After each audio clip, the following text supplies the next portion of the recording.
Video काफ़ी important topic पर होने वाला है। एयर कंडीशनर का कंप्रेसर एम्पियर कब ज़्यादा कम है या फिर ज़्यादा क्यों लेता है, और कितना लेना चाहिए, 1 टन में, 1.5 टन में, या फिर विदाउट लोड या फिर लोड के साथ में एम्पियर कितना लेना चाहिए। क्योंकि हमारे एक दोस्त ने सवाल पूछा, अभी मैं ड्यूटी से आया हूँ तो तुरंत मैं सोचा कि वीडियो आपको जानकारी दे देता हूँ। तो काफ़ी दिन से मैं वीडियो नहीं बना पा रहा था क्योंकि इतना लोड है काम के ऊपर, इतना गर्मी की वजह से कि मैं वीडियो तक नहीं शूट कर पाया। तो अभी मैं हर एक कमेंट पर, हर एक क्वेश्चन पर मैं वीडियो बनाता रहूँगा।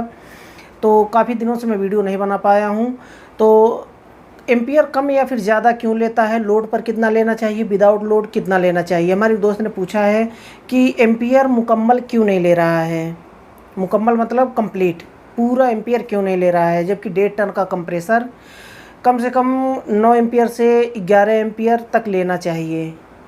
9 एम्पियर से 10 एम्पियर, 11 एम्पियर तक लेना चाहिए, लेकिन वो 4 एम्पियर ले रहा था। कब, कौन से समय की बात कर रहा हूँ मैं, एक कंप्रेसर, खाली कंप्रेसर में टेस्टिंग कर रहा था।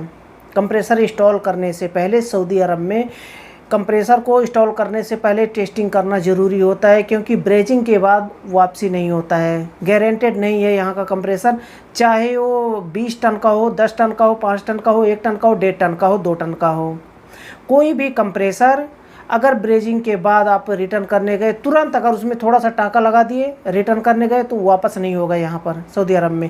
इसलिए वो लोग इंस्ट्रक्शन देते हैं कि पहले आप कंप्रेसर को टेस्ट कर लें। तो एक कंप्रेसर में, खाली कंप्रेसर टेस्ट कर रहा था इंस्टॉल से पहले, तो एम्पियर वो 3 एम्पियर 4 एम्पियर ले रहा था। तो उन्होंने पूछा कि एम्पियर मुकम्मल क्यों नहीं ले रहा है। तो ये तो हो गया without load, compressor without load हो गया।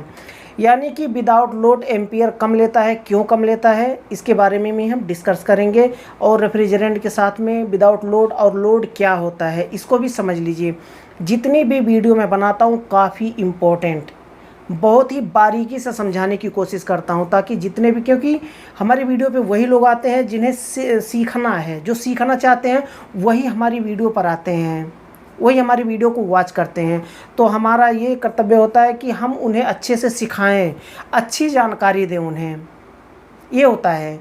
तो इसलिए हम बारीकी से, कोई भी टॉपिक होता है काफ़ी बारीकी से खींच करके ले जाता हूँ ताकि अच्छे से समझ में आ जाए। अब लोड विदाउट लोड क्या होता है।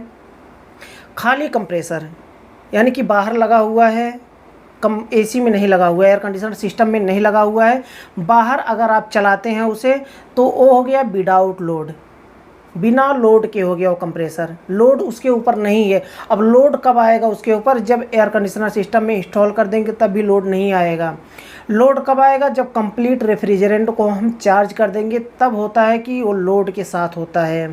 तो विदाउट लोड वो 3-4 एम्पियर ले रहा है। अगर 1.5 टन का कंप्रेसर है तो वो लोड के साथ में 9 से 11 एम्पियर तक लेगा।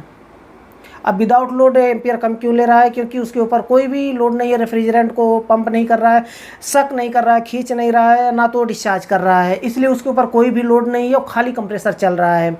खाली कंप्रेसर, एक मैं यहाँ पर इम्पोर्टेंट जानकारी दे दूँ कि खाली कंप्रेसर को ज़्यादा देर तक नहीं चलाना चाहिए। खाली कंप्रेसर ज़्यादा देर तक चलाएंगे तो ख़राब हो सकता है। जैसे कि मैं एग्जांपल देता हूँ, अगर कोई भी पंपिंग सेट है, पंपिंग सेट जो पानी हम चलाते हैं ना, थोड़ा एसी को बंद कर दूँ, शायद नॉइस आ रहा होगा,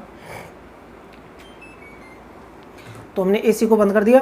तो कोई भी पंपिंग सेट को जब हम स्टार्ट करते हैं, पानी जब देता है, वो पानी देता है तो चलता रहता है, उसका जो जो उसका सिस्टम है वो चलता रहता है, पानी के साथ में ठंडा होता होता रहता है और पानी फेंकता रहता है। तो उसका जो डोरी होता है, जैन डोरी और क्या क्या पंपिंग सेट में वो होता है जो ना, वो सब सेफ रहता है। अगर वह पानी ना फेंके, पानी ना फेंके और पंपिंग सेट चलता रहे, तो क्या होता है, कभी जैन डोरी कट जाएगा तो उसका बेरिंग घिस जाएगा, तो कभी क्या होगा।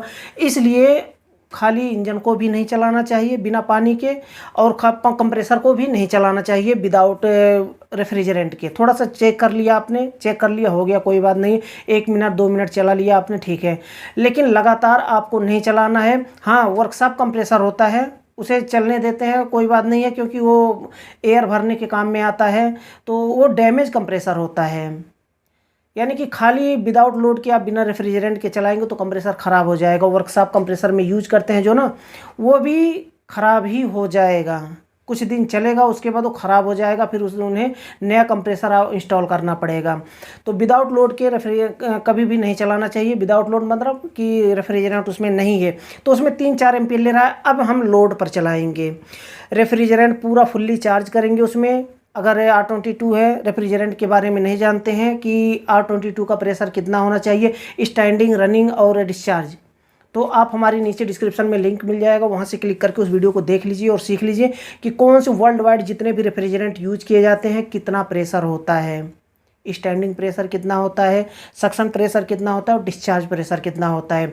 सक्शन प्रेशर क्या है, डिस्चार्ज प्रेशर क्या है और स्टैंडिंग प्रेशर क्या है, उस वीडियो में आप सीख पाएंगे।